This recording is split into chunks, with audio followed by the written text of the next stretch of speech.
गुरुजी, हम अपने अगले सवाल की तरफ बढ़ते हैं। मैं आपसे ये जानना चाहूँगी कि जैसा कि आज की युवा पीढ़ी आजकल सब अपनी मर्ज़ी से, अपनी पसंद से धर्म जाति पे इतना विश्वास नहीं करते हैं। सब अपनी मनपसंद से ही विवाह करना चाहते हैं, शादी करना चाहते हैं, जैसा कि कहते हैं। तो आपको क्या लगता है कि अरेंज मैरिजेस करनी चाहिए या लव मैरिजेस करनी चाहिए? मैं बस आपका कुछ विचार जानना चाहती हूँ कि आपके क्या विचार हैं? सही कहा आपने। देखिए, सबसे पहले तो हम कहें कि अरेंज मैरिज या लव मैरिज, मैरिज कैसे करनी चाहिए, सवाल आपका ये। मैरिज, मेरा कहना क्या है कि अगर हम सनातन धर्म की बात करें, क्योंकि हम सनातन धर्म की बात कर रहे हैं, सनातन धर्म में ऐसा कोई विभेद नहीं है कि लव मैरिज करें या ना करें, अरेंज मैरिज करें, ऐसा कोई विभेद नहीं है। क्यों सवाल उठेगा, लोग पूछेंगे ऐसा है। लेकिन आप देखिए, अगर आप पुराने समय में जाके देखिए, इतिहास उठा के देखिए, तो जब कई बार ब्राह्मण जिन भी गांव में जाते थे, उन गांव में उनके साथ शादियां कर दी जाती थी। वहाँ कुछ देखा नहीं जाता था, शादियां हो जाती थी। और आप उससे पहले देखिए, राजाओं के यहाँ स्वयंवर होते थे। स्वयंवर में क्या देखा जाता था? कन्या को जो राजा पसंद आ रहा उसके साथ इसी से विवाह करा दिया जाता था। तो ये विवाह था। तो विवाह के 8 प्रकार बताए गए हैं। यदि आप उठा के देखें तो विवाह 8 तरीके से हमारे हिंदू धर्म में कहा गया। गंधर्व विवाह भी होता है। विवाह में एक चीज जो सबसे ज्यादा प्रमुख कही गई है, दोनों का राजी होना, यानी कि कन्या का वर को पसंद करना आवश्यक है। अब इसमें आप आ जाइए, जब आप कहते हैं कि लव मैरिज सक्सेस होती है या अरेंज मैरिज सक्सेस होती है, लव और अरेंज मैरिज जैसा कोई सिद्धांत हमारे शास्त्रों में नहीं बनाया गया।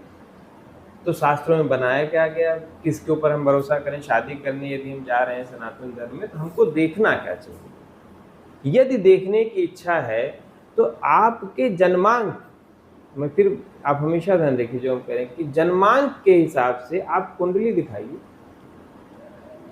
कुंडली आपको एकदम वैज्ञानिक तरीके से बताएगी कि आपके गुण मिल रहे हैं कि नहीं मिल रहे हैं। अच्छा, गुण मिल रहे हैं नहीं मिल रहे हैं, इसका क्या मतलब होता है? इसका मतलब क्या होता है कि हो सकता है कि दो विपरीत स्वभाव के लोगों के बीच में विवाह हो रहा है। तो जब आप कुंडली देखते हैं तो कुंडली की व्याख्या ये बताती है कि आपको विवाह में किन चीजों का ध्यान रखना है आगे, ताकि आपका विवाह हितकारी हो। तो चाहे लव मैरिज हो चाहे अरेंज मैरिज, आप ये सब छोड़ दीजिए, आप कुंडली दिखाइए। जन्मांक के हिसाब से आपका ये निकलता है कि हो सकता है कि कन्या दैव गुणी हो, वर राक्षस गुणी हो। तो अब दैव और राक्षस में यदि विवाह हो रहा है तो वहां पे क्या देखना पड़ेगा? वहां पे दोनों को पता है, दोनों को यदि पता है तो दोनों को अपने स्वभाव में सामंजस्यता लानी पड़ेगी। लेकिन ये पता कैसे चलेगा? ये कुंडली से पता चलेगा। ये एकदम वैज्ञानिक सिद्धांत बना रखा है। तो अगर आपको विवाह करना है तो विवाह में और कुछ आप देखो या मत देखो, लेकिन एक बार कुंडली के गुण दोष देख लीजिए। और गुण दोषों का उपाय क्या है? देखिए, एक उपाय क्या है, लोग उसमें कहते हैं कि ये तो क्या कहते हैं, पंडितों का चोचला है, दुनिया भर की बातें हैं, हम उस पर नहीं जाते हैं। लेकिन एक जो बड़ा साधारण सा उपाय है, साधारण सा उपाय क्या है कि यदि मैं आपके स्वभाव को जानता हूँ, परखता हूँ, और आपका स्वभाव मुझे पता है, तो आपके स्वभाव के अनुसार मुझे स्वयं को बदलना पड़ेगा। तो यानी कि विवाह जिसको कह सकते हैं कि विवाह एक धार्मिक संस्कार है, जिसमें जब हम जो विवाह, जब आप हिंदू रीति से विवाह करते हैं तो आपको कुछ वचन लेने पड़ते हैं। तो जब आप वचन ले रहे हैं तो आपको ये पता होना चाहिए कि सामने वाले व्यक्ति का स्वभावता, जन्मजात विशेषता क्या है। हर व्यक्ति की जन्मजात विशेषता होती है। कोई जो है कला में प्रवीण होता है, कोई फोटोग्राफी में, कोई गायन में। इसी तरीके से हमारे स्वभाव की जो विशेषता होती है कुंडली से दिख जाती है। तो और कोई आप उपाय भले मत करिए, आप शास्त्रीय विधान से उपाय मत करिए, आप उन जो है ग्रहों के उपाय ना करिए, वो भी चल जाएगा। लेकिन आप कुंडली देख के स्वभाव समझिए और उस स्वभाव के अनुकूल बर्ताव करेंगे तो आपका जीवन सुखद होगा। विवाह आपका कैसा भी हुआ, जो हमारे यहाँ वैज्ञानिक तरीके से कुंडली में दिखाया जाता है। तो हर युवा को विवाह करने से पहले साथ बैठ के कुंडली देख के, और एक दूसरे को जब साथ बैठ के आप देखेंगे तो एक दूसरे का स्वभाव दोनों के सामने दिखेगा। उसमें कोई, जिसको हम लोग कहते हैं साइंस में, देखिए जब हम लोग कोई कार्य करने के लिए जाते हैं, कोई सर्वे करने के लिए जाते हैं, कोई अनुसंधान करने के लिए जाते हैं, तो हम उसमें रैंडम सैंपलिंग करते हैं। हम देखते हैं कि क्या बीच बीच से कुछ उठा लिया गया। तो ऐसे ही तो जन्मांक मैं इसलिए बोल रहा हूँ कि हो सकता है कई बार लोग कहते हैं नाम से मिला है, नाम चलिए माँ बाप ने रखा, नाम छोड़ दीजिए आप, लेकिन आपका जन्म जिस घड़ी पल मुहूर्त में हुआ, उस घड़ी पल के हिसाब से जो कुंडली बनती है उसके हिसाब से अपने जन्मांकों का मिलान करिए, और जो वैज्ञानिक तरीका जो है उसको फॉलो करके अपना जीवन आगे बढ़ाइए, आपका जीवन सुखमय होगा। बहुत बहुत धन्यवाद गुरुजी, आपने हमें बहुत अच्छी जानकारी दी। मैं फिर भी आपसे ये पूछना चाहूँगी कि जैसे आजकल की युवा पीढ़ी जो चाहती है, आपको भी पता है आजकल सब अपनी पसंद से ही शादी करना चाहते हैं।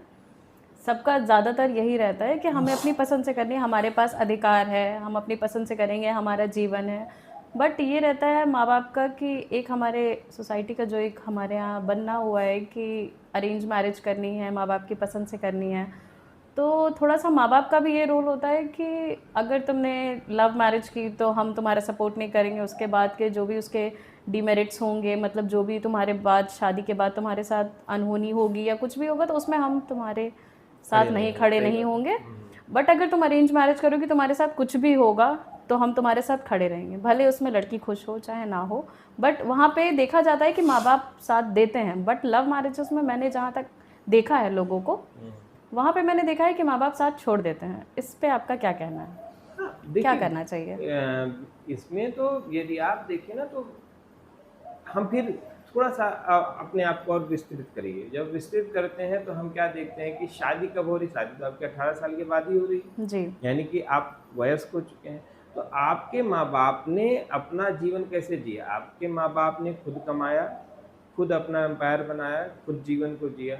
यदि आप स्वयं को इतना सक्षम पा रहे हैं और आप माँ बाप की मर्जी के, पहली बात तो क्या है कि माँ बाप को यदि आप समझाएंगे इस तरीके से, जिस तरीके से मैंने कहा, आप कुंडली लेके बैठ कर समझाइए, माँ बाप मान जाएंगे। लेकिन आपको अगर स्वयं से ही शादी करनी है, जिसको आप करें कि लव मैरिज, लव हर जगह होता है, बट चलिए हम मान लेते उसको आप लव मैरिज करें, इसमें माँ बाप एग्री नहीं कर रहे हैं, तो आप ये मान के चलिए, यदि माँ बाप कह रहे हैं कि भाई हम आपका साथ नहीं देंगे, तो वो भी अपनी जगह सही, क्योंकि आप भी माँ बाप का साथ नहीं दे रहे हैं, क्योंकि आप अपने माँ बाप जो कह रहे हैं वो कहना नहीं मान रहे हैं।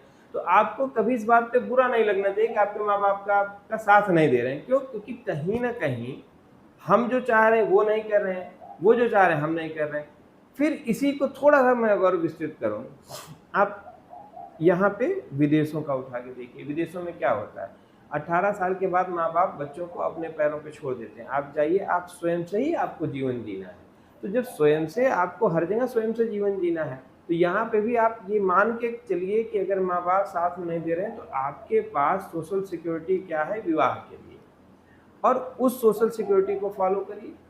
यदि आपको विवाह करना ही है, सुखमय होगा या दुखमय होगा ये बात का विषय है, क्योंकि ऐसा नहीं कि सब अरेंज मैरिज अच्छी होती है और ऐसा नहीं कि सारी लव मैरिज अच्छी होती है, सबके यहाँ डिमेरिट और मेरिट्स है। लेकिन यदि आप उनको साथ में लेके चलना चाहते हैं, तो मेरा इतना कहना है कि आप विवाह करिए, लेकिन कभी माँ बाप के विरोध में मत जाइए, क्योंकि वो आपसे विरोध इस कारण नहीं कर रहे हैं क्योंकि वो आपके विरोधी, वो आपका हित चाहते हैं, शायद इसलिए विरोध कर रहे हैं। या ये मान के चलिए कि जो आप सोचते हैं, आपका सोचना दूसरी दिशा में, माँ बाप का सोचना दूसरी दिशा में, भविष्य बताएगा कि कौन सही जा रहा है। लेकिन हम सही गलत में न जाएं, केवल इतना करें कि ठीक है, हम पहले दिन से ये मान के चलें कि हमको अपने पैरों पे खड़े होना है, हमको अपनी ज़िंदगी अपने हिसाब से जीनी है। माँ बाप साथ छोड़ दे रहे हैं, लेकिन आप मत छोड़िए ना, माँ बाप के सुख दुख में जाइए, आपको पता चलता है, आप शामिल होइए। कोई माँ बाप ऐसा नहीं कि आपके सुख दुख में शामिल नहीं होता है। हाँ, आपको अपने लिए जरूरी, जिसको कह सकते हैं कि सोशल सिक्योरिटी हमेशा देखनी चाहिए, क्योंकि आज की डेट में ऐसे बहुत से केसेस जो आ रहे हैं कि जब आपके पीछे कोई नहीं रह जाता है, तो लव मैरिज के बाद क्या होता है कि कोई एक पक्ष, वर पक्ष, या कहीं लड़कियां लड़कों को मार दे रही हैं, कहीं लड़के लड़कियों को मार दे रहे हैं, क्योंकि केवल ये मान के, क्योंकि उनको लगता है कि इसके पीछे कोई खड़ा होने वाला नहीं। तो इसमें प्रायः यह देखा जाता है कि पहले कोशिश करिए कि घर वाले मान जाए, नहीं तो कोई ना कोई आपके साथ, आपके पीछे होना चाहिए। यदि आप पूरी तरीके से अकेले आगे बढ़ रहे हैं, तो आप ये मान के चलिए थोड़ा रिस्क तो जीवन में फिर आपके है। क्यों? क्योंकि दूसरा व्यक्ति कब आपसे नाराज़ है, क्योंकि शादी विवाह ऐसा है कि शादी के बाद नाराज़गी होती है, स्वाभाविक सी बात है, और उस नाराज़गी में आप नितांत अकेले हो जाएँगे, कोई आपके साथ खड़ा होने वाला नहीं होगा।